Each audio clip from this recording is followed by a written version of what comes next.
This audio presentation of the Impersonal Life, Chapter 4, Consciousness, Intelligence, Will, is brought to you by Christ Consciousness Channel, copyright 2023, all rights reserved. Consciousness, Intelligence, Will.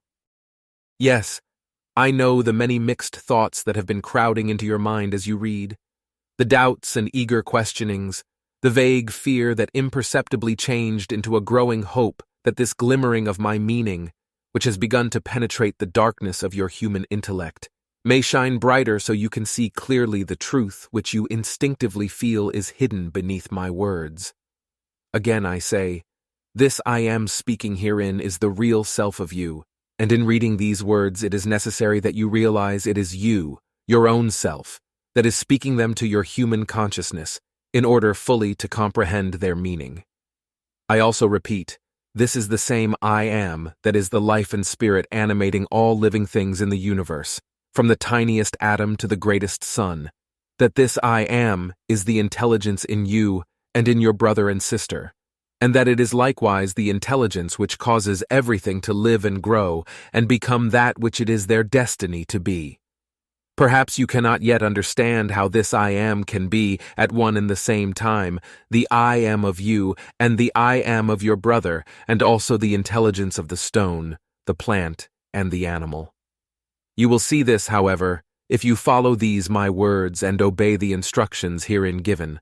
For I will soon bring to your consciousness a light that will illumine the deepest recesses of your mind and drive away all the clouds of human misconceptions, ideas, and opinions that now darken your intellect, if you read on and strive earnestly to comprehend my meaning. So listen carefully. I am you, the real self of you, all that you really are. That which you think you are not. That is only an illusion, a shadow of the real you, which is I, your immortal, divine self. I am that point of consciousness localized in your human mind which calls itself I. I am that I, but that which you call your consciousness is in reality my consciousness, thinned down to suit the capacity of your human mind. It is still my consciousness, and when you can drive from your mind all its human misconceptions, ideas, and opinions, and can cleanse and empty it utterly, so that my consciousness can have a chance to express freely, then you will recognize me and you will know that you are nothing, being only a focal center of my consciousness, an avenue of medium through which I can express my meaning in matter. Perhaps you cannot see this yet, and of course cannot believe it, until I fully prepare your mind by convincing your intellect of its truth. Which you call your consciousness is in reality my consciousness, thinned down to suit the capacity of your human mind. It is still my consciousness, and when you can drive from your mind all its human misconceptions, ideas, and opinions, and can cleanse and empty it utterly, so that my consciousness can have a chance to express freely, then you will recognize me, and you will know that you are nothing, being only a focal center of my consciousness, an avenue of medium through which I can express my meaning in matter. Perhaps you cannot see this yet, and of course cannot believe it until I fully prepare your mind by convincing your intellect of its truth. You have been told that each cell of your body has a consciousness and an intelligence of its own, that were it not for this consciousness it could not do the work it so intelligently does. Each cell is surrounded by millions of other cells, each intelligently doing its own work, and each evidently controlled by the united consciousness of all these cells, forming a group intelligence, which directs and controls this work. This group intelligence apparently being the intelligence of the organ which the cells comprising it form.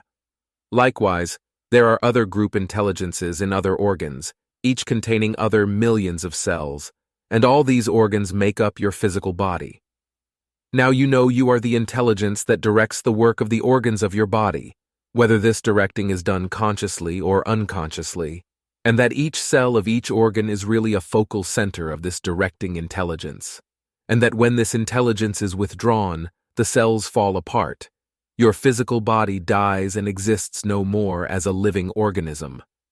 Who is this you who directs and controls the activities of your organs and consequently of each cell composing them? You cannot say it is your human or personal self who does this, for you of yourself consciously can control the action of scarcely a single organ of your body. It must then be this impersonal I am of you, which is you and yet is not you. Listen, you the I am of you are to me what the cell consciousness of your body is to your I am consciousness. You are a cell, as it were, of my body, and your consciousness, as one of my cells, is to me what the consciousness of one of the cells of your body is to you. Therefore, it must be that the consciousness of the cell of your body is my consciousness, even as your consciousness is my consciousness. And therefore we must be one in consciousness, the cell, you and I. You cannot now consciously direct or control a single cell of your body. But when you can at will enter into the consciousness of the I am of you and know its identity with me, then you can control not only every cell of your body, but that of any other body you might wish to control. What happens when your consciousness no longer controls the cells of your body? The body disintegrates. The cells separate, and their work for the time being is finished. But do the cells die or lose consciousness? No, they simply sleep or rest for a period, and after a while unite with other cells and form new combinations, and sooner or later appear in other manifestations of life, perhaps mineral, perhaps vegetable, perhaps animal, showing that they still retain their original consciousness and but await the action of my will to join together in a new organism to do the work of the new consciousness through which I desire to manifest. Then apparently, this cell consciousness is a consciousness common to all bodies, mineral, vegetable, animal, human, each cell fitted perhaps by experience for a certain general kind of work. Yes, this cell consciousness is common to every cell of every body, no matter what its kind, because it is an impersonal consciousness, having no purpose other than doing the work allotted it. It lives only to work wherever needed. When through with building one form, it takes up the work of building another, under whatever consciousness I desire it to serve. Thus it is likewise with you. You, as one of the cells of my body, have a consciousness that is my consciousness, an intelligence that is my intelligence, even a will that is my will. You have none of these for yourself or of yourself. They are all mine and for my use only. Now, my consciousness and my intelligence and my will are wholly impersonal, and therefore are common with you and with all the cells of my body, even as they are common with all the cells of your body.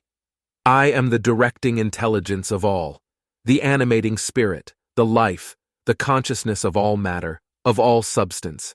If you can see it, you, the real you, the impersonal you, are in all and are one with all, are in me and are one with me, just as I am in you and in all, and thereby am expressing my reality through you and through all.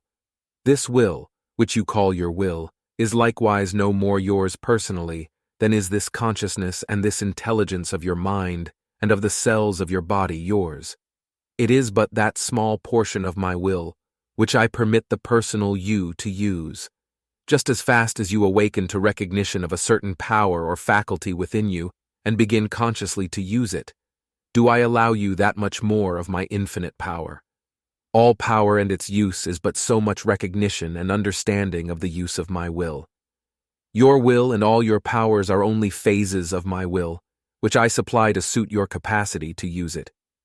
Were I to entrust you with the full power of my will, before you know how consciously to use it, it would annihilate your body utterly. To test your strength and more often to show you what the misuse of my power does to you, I at times allow you to commit a sin, so-called, or to make a mistake. I even permit you to become inflated with the sense of my presence within you, when it manifests as a consciousness of my power, my intelligence, my love, and I let you take these and use them for your own personal purposes. But not for long, for not being strong enough to control them, they soon take the bit in their teeth, run away with you, throw you down in the mire, and disappear from your consciousness for the time being. Always I am there to pick you up, after the fall, although you do not know it at the time, first straightening you out and then starting you onward again, by pointing out the reason for your fall, and finally, when you are sufficiently humbled, causing you to see that these powers accruing to you by the conscious use of my will, my intelligence and my love, are allowed you only for use in my service, and not at all for your own personal ends. Do the cells of your body, the muscles of your arm, think to set themselves up as having a separate will from your will, or a separate intelligence from your intelligence? No, they know no intelligence but yours, no will but yours. After a while it will be that you will realize you are only one of the cells of my body, and that your will is not your will but mine, that what consciousness and what intelligence you have are mine wholly, and that there is no such person as you personally being only a physical form containing a human brain, which I created for the purpose of expressing in matter and idea, a certain phase of which I could express best only in that particular form. All this may be difficult for you now to accept, and you may protest very strenuously that it cannot be, that every instinct of your nature rebels against such yielding and subordinating yourself to an unseen and unknown power, however impersonal or divine. Fear not, it is only your personality that thus rebels. If you continue to follow and study my words, all will soon be made clear, and I will surely open up to your inner understanding many wonderful truths that now are impossible for you to comprehend. Your soul will rejoice, sing glad praises, and you will bless these words for the message they bring.